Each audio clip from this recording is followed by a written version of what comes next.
حضرات محترم حضرت امام حسین اپنے دونوں ہاتھوں کو خدا کی بارگاہ میں دراز کرتے ہیں اور عرض کرے پروردگار عالم میں نے خالص نیت سے علی اصغر کو تیری راہ میں قربان کر دیا ہے، علی اکبر کو تیری راہ میں قربان کر دیا ہے، قاسم کی جوانی کو تیری راہ میں قربان کر دیا ہے، اور محمد کے خون کو تیری راہ میں دے دیا ہے۔ اے پروردگار اب تو میری قربانی کو قبول فرما لے۔ حضرات محترم آخر گھوڑا آگے کیوں نہیں بڑھتا؟ پھر دوبارہ ایڑ لگاتے ہیں، پھر بھی گھوڑا آگے نہیں بڑھتا ہے۔ اس کے بعد پھر نیچے اترتے ہیں، کیا دیکھتے ہیں؟ معصوم سکینہ ہے جو گھوڑے کو پیر کو پکڑ کر رو رہی ہے۔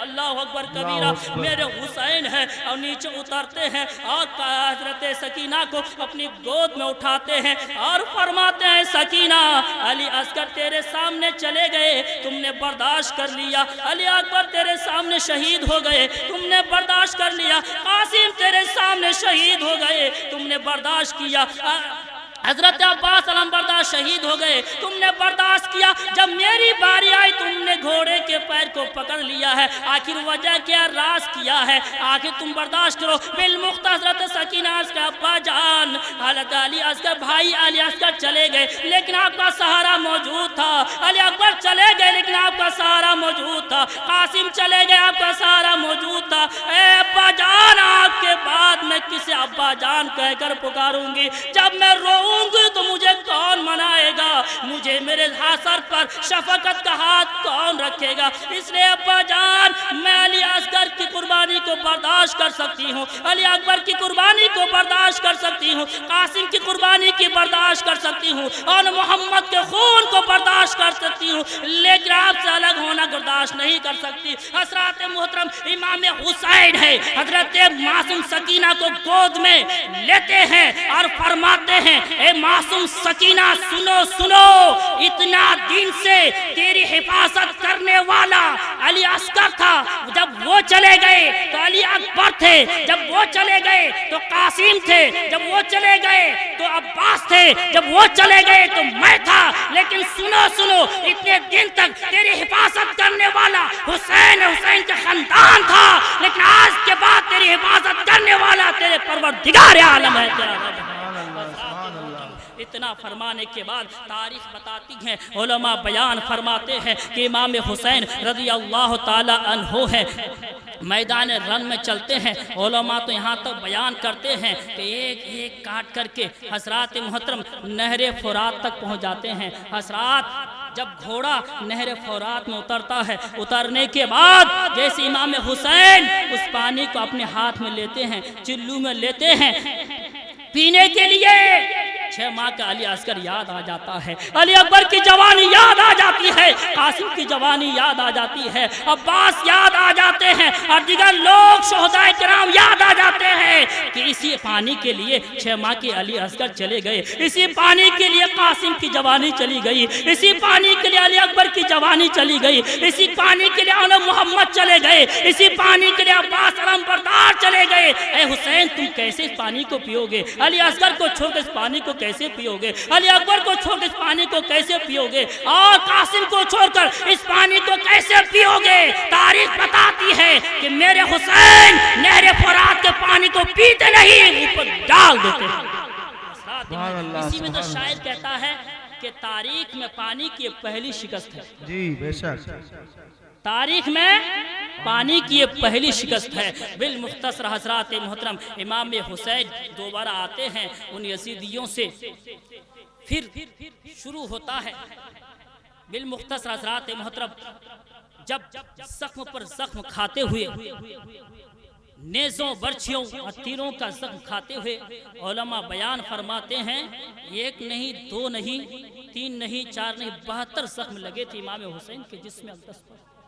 حضرات محترم جب گھوڑے سے نیچے آئے، حضرات ہم امام حسین کے حق میں ان کی شان میں یہ نہیں کہہ سکتے کہ جب حسین گھوڑے سے نیچے گر پڑے، حسین گھوڑے سے نیچے آئے حضرات محترم تو اس وقت بھی رکوع اور سجدے کے بل ہی آئے تھے۔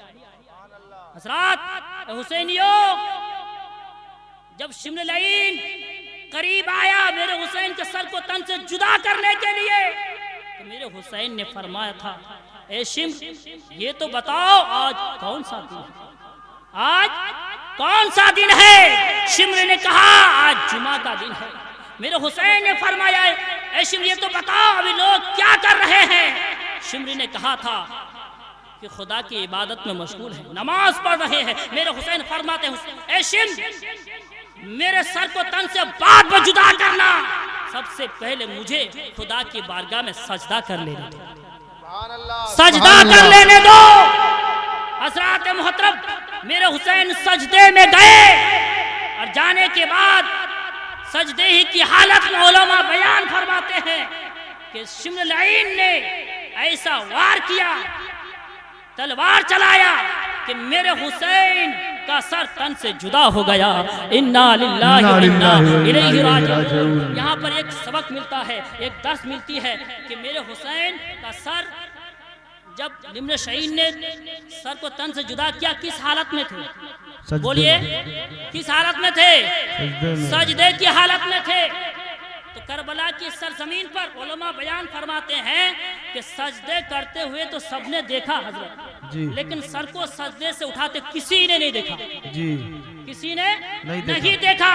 اس سے پتا چلا، معلوم ہوا کہ میرے حسین آج بھی سجدے میں ہیں، آج بھی سجدے میں ہیں۔ کب تک سجدے میں رہیں؟ قیامت تک سجدے ہی میں رہیں گے، قیامت تک سجدے ہی میں رہیں گے۔ اور کب اپنے سب کو سجدے سے اٹھائیں گے معلوم ہے؟ جب پروردگار عالم ارشاد فرمائے گا اے حسین اب تو اپنے سر کو سجدے سے اٹھاؤ، کربلا کی سرزمین پر تیری باری تھی، میں نے مانگا تھا تم نے دیا تھا، اے حسین آج تیری باری ہے، تو مانگ میں سبحان اللہ۔ اے حسین کربلا کی سرزمین پر میری باری تھی، میں نے مانگا تھا تم نے دیا تھا، میں نے چھما کے علی اصغر کو مانگا تم نے دے دیا، میں نے علی اکبر کی جوانی کو مانگا تم نے دے دیا، میں نے قاسم کی جوانی کو مانگا تم نے دے دیا، میں نے عرب عباس کا سر کو مانگا تم نے دے دیا، میں نے آن محمد کے خون کو مانگا تم نے دے دیا۔ اے حسین کربلا کی سرزمین پر میری باری تھی، آج تیری باری ہے، تو مانگ میں عطا کروں گا۔ حضرات محترم جو اللہ فرمائے گا تب اللہ کے فرمان کے بعد امام حسین عرض کریں گے اے پروردگار عالم، اے حسینیوں خوش نصیب ہو آپ، کل قیامت کے میدان میں امام حسین چھ ماہ کے علی اصغر کا بدلہ یہ نہیں مانگیں گے، علی اکبر کی جوانی کا بدلہ نہیں مانگیں گے، قاسم کی جوانی کا بدلہ نہیں مانگیں گے، بلکہ عرض کریں گے اے پروردگار اگر تو چھ کے علی اصغر کا بدلہ دینا چاہتا ہے، علی اکبر کی جوانی کا بدلہ دینا چاہتا ہے، قاسم کی جوانی کا بدلہ دینا چاہتا ہے، عباس علم بردار کے سر کا بدلہ دینا چاہتا ہے، اور محمد کے خون کا بدلہ دینا چاہتا ہے، تو اے پروردگار تم میرے نانا کے گنہگار امت کی بخشش فرما دے۔ سبحان اللہ، سبحان اللہ، سبحان اللہ۔ تو حضرات محترم میرے کہنے کا مقصد یہ ہے کہ جس حسین نے کربلا کی سرزمین پر بھی ہمیں نہیں بھولا کیا، اور قیامت کے میدان بھی ہمیں نہیں بھولیں گے، تو لہٰذا ہمیں بھی چاہیے کہ ہم امام حسین کو بھی کبھی نہ بھولیں، ان کی یاد میں ہر سال محفل سجاتے رہیں۔ اے لوگوں آپ خوش نصیب ہو، اگر آپ محفل سجائیں گے تب بھی حسین کا مقام بلند ہے، اگر نہ سجائیں گے تب بھی حسین کا مقام بلند ہے۔ اس میں ہمارا فائدہ ہے کہ اگر آپ آج ان کی محفل سجا کر ان کی یاد منائیں گے اور دنیا والا دیکھیں گے کہ آج بھی فلاں محلہ میں حسین کے غلام موجود ہیں، تو میرا یہ دعویٰ ہے کہ کل قیامت کے میدان میں آج اگر آپ غلام ہونے کا محفل سجا کر حق ادا کریں گے تو کل قیامت کے میدان میں میرے حسین 6 ماہ کے علی اصغر کے خون کے بدلے میں، علی اکبر کے خون کے بدلے میں آپ کے گناہوں کی بخشش فرما کر مالک ہونے کا حق ادا فرمائے گا۔ سبحان اللہ، سبحان اللہ۔ تو حضرات محترم لہٰذا آپ لوگوں سے میری گزارش ہے، درخواست ہے، ریکویسٹ ہے کہ امام حسین نے ہمیں درس دیا، سبق دیا کہ لوگوں ہر چیز جا سکتی ہے لیکن نماز کو کبھی نہ چھوڑنا، تلوار سر پر ہے،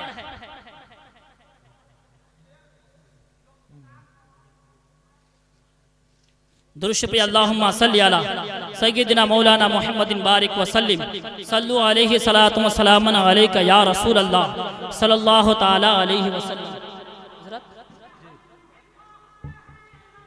تو یہ دستان کربلا تھی، بالمختصر میں نے بیان کیا۔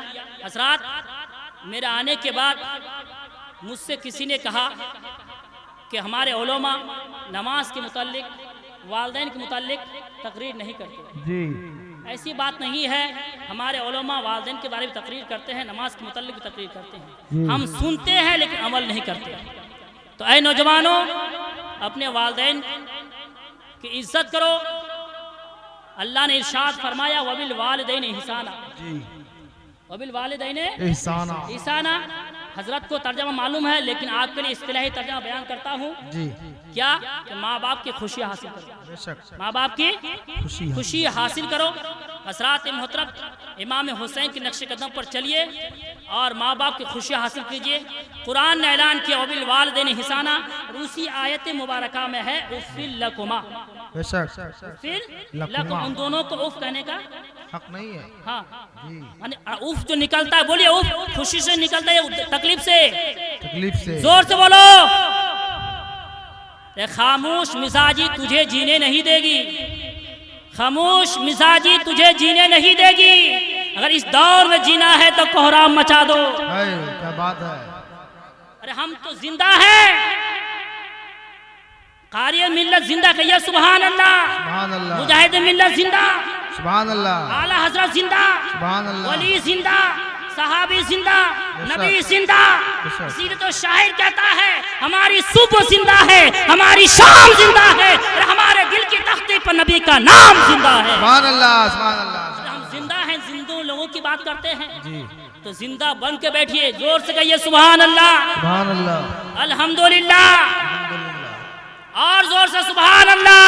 سبحان اللہ۔ تو حضرات محترم عرض کر رہا تھا، چونکہ ایک صاحب نے مجھ سے فرمائش کی تھی کہ ہمارے علماء نماز اور والدین کے متعلق تقریر نہیں فرماتے۔ حضرت تقریر تو ضرور فرماتے لیکن ہم عمل نہیں کرتے۔ قرآن اعلان کرتا ہے وَبِالْوَالِدَيْنِ احسانا، ماں باپ کی خوشی حاصل کرو، ان دونوں کو اف نہ کہو۔ حضرات محترم، قرآن جس بات کا حکم دے وہ کرنا فرض ہے، اور جس کام سے روکے وہ کرنا حرام ہے۔ لہٰذا اولاد کے لیے ضروری ہے جس کام سے ماں باپ خوش ہو، شریعت کے دائرے میں رہتے ہوئے۔ آپ اگر باپ ٹی وی خرید کر مانگے تو یہ بات نہیں مانی جائے گی، شریعت کے دائرے میں رہتے ہوئے۔ لہٰذا اولاد کے لیے کرنا فرض ہے، اور جس کام سے ماں باپ کو تکلیف پہنچے، شریعت کے دائرے میں رہتے ہوئے وہ کرنا اولاد کے لیے حرام ہے۔ حضرات محترم، اور آپ کچھ لوگ کہتے ہیں کہ یہ ہم لوگ جو 10واں 20واں 30واں 40واں برسی کرتے، اس کا قرآن سے کوئی دلیل نہیں ہے۔ آج حضرات میں آپ لوگ ایک دلیل دیتا قرآن سے۔ قرآن نے کیا کہا؟ ماں باپ کی خوشی حاصل کرو، جی ماں باپ کی خوشی خوشی حاصل کرو۔ حضرات محترم، آپ آئیے میں آپ کو بتانا چاہتا ہوں، ہم جو اپنے ماں باپ کے نام سے ایصال ثواب کی محفل سجاتے ہیں، اس کا مقصد یہ ہے کہ ان کے نام سے ہم ان کی روح تک ہم ایصال ثواب پہنچاتے ہیں کہ ان کو نیکی زیادہ سے زیادہ ملے۔ جی یہ مقصد ہے نا بے شک۔ حضرات، یہ مقصد ہے۔ حضرات ایک بات اور سنیے، سمجھانے کے لیے آئیے۔ مثال کی دنیا میں ایک 20 آدمی ہے، ایک طرف 15 آدمی، ایک طرف 5 آدمی، کن کی بات مانی جائے گی؟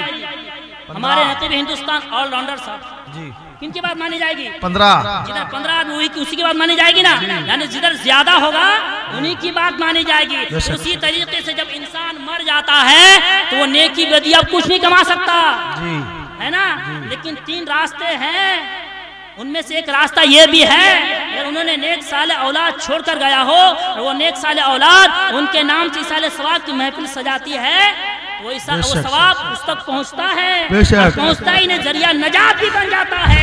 جس کا مثال میں نہیں کہتا، آئیے رسول کی بارگاہ میں ایک صحابی رسول کی بارگاہ میں حاضر ہوتے ہیں اور عرض کرتے یا رسول اللہ، یا حبیب اللہ، میری ماں باپ آپ کے قدموں پر قربان ہو، میری ماں جب تک باحیات تھی میں ان کی بہت خدمت کیا کرتا تھا، ان کے پیر کو چومتا تھا، اچھا کھانا کھلاتا تھا، ان کو نیا کپڑا پہناتا تھا، لیکن میری ماں کا انتقال ہو گیا ہے۔ اے اللہ کے رسول، کیا میں اپنی ماں کے لیے کچھ کر سکتا ہوں؟ اللہ کے رسول فرماتے ہیں ہاں تو اپنی ماں کے لیے آپ بھی کچھ کر سکتے ہو۔ وہ کیا کہ تم راستے کے قریب میں یہ کنواں کھدوا دو، اس کنواں کو اپنے ماں کے نام سے منسوب کر دو۔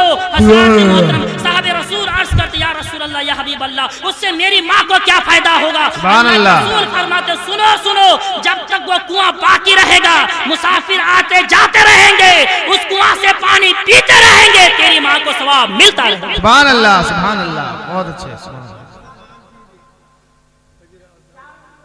اچھا حضرات محترم، اس سے پتا چلا ہم جو اس علیہ ثواب کی محفل سجاتے ہیں، اس کا ثواب ہمارے مرحوم مرحومہ کو ملتا ہے، اور ملنے کے بعد کیا فائدہ ہوتا ہے؟ تو حضرات محترم، ابھی آپ نے بیان کیا کہ مرنے کے بعد ہے نا حضرت کچھ نہیں کما سکتے، ہے نا، جو کمانا ہے زندہ ہی میں، مرنے کے بعد کچھ نہیں کما سکتے۔ حضرات اگر کنی کی نیکیاں زیادہ ہو اور بدی کم ہو، ان کو سزا نہیں ملتی ہے، ان کو سزا نہیں ملتی ہے، یہ دنیا کا دستور ہے کہ جدھر زیادہ ہوگا اسی کا حکم مانا جائے گا۔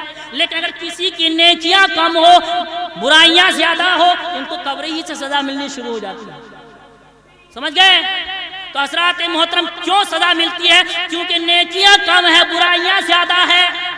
تو حضرات محترم، ہم لوگ جو قرآن پڑھاتے ہیں، ان کے بدلے میں جو نیکیاں ملتی ہیں، اللہ کے رسول کا ذکر ہوتا ہے، ان کے بدلے میں جو نیکیاں ملتی ہیں، ان تمام نیکیوں کو ہم اس مرحوم تک پہنچتے ہیں۔ اگر ان کی نیکیاں کم ہو تو یہ نیکیاں چاہ کر ان نیکیوں سے مل جاتی ہے، نیکیاں زیادہ ہو جاتی ہیں، نیکیاں کم ہو جاتی ہیں، ان کی سزا ختم ہو جاتی ہے۔ سبحان اللہ سبحان اللہ۔ حضرات محترم، یہی مقصد ہے اصال ثواب کا۔ بے شک۔ اصال ثواب کا معنی کیا ہے؟ جی۔ ثواب کا معنی بدلہ، اصال کا معنی پہنچانا۔ بے شک۔ تو حضرات محترم، ماں باپ کا مقام بہت ہی بلند و بالا ہے۔ حضرات ابھی آج کے نوجوان ہیں کہ ماں باپ کے حقوق کو صحیح طریقے سے ادا نہیں کرتے۔ حضرات محترم، ماں باپ کا مقام کتنا بلند و بالا ہے۔ حضرات اے نوجوانوں، خاص کر کے آپ کے لیے نصیحت ہے۔ ایک صحابی رسول کی بارگاہ میں حاضر ہوئے اور عرض کرتے یا رسول اللہ یا حبیب اللہ، میں نے اپنی ماں کو 17 یا 70 ہے نا 7 ہے نا 7 یا 17 دو روایت ہے، 7 یا 17 دو روایت ہے، اسے اختلاف ہے، اس لیے دونوں کو بیان کر رہا ہوں۔ حضرات محترم، اپنے کاندھے پر پیدل حج کرایا۔ کیا کیا؟ اے نوجوان سنو، کیسے کیا؟ پیدل حج کرایا۔ اے اللہ کے رسول، کیا میں نے اپنے ماں کا حق ادا کر دیا؟ اپنے ماں کا حق ادا؟ اللہ کے رسول فرماتے ہیں ارے تم 7 یا 17 مرتبہ پیدل حج کرا کر تو سوچتے ہو کہ ہم نے ماں کا حق ادا کر دیا ہے؟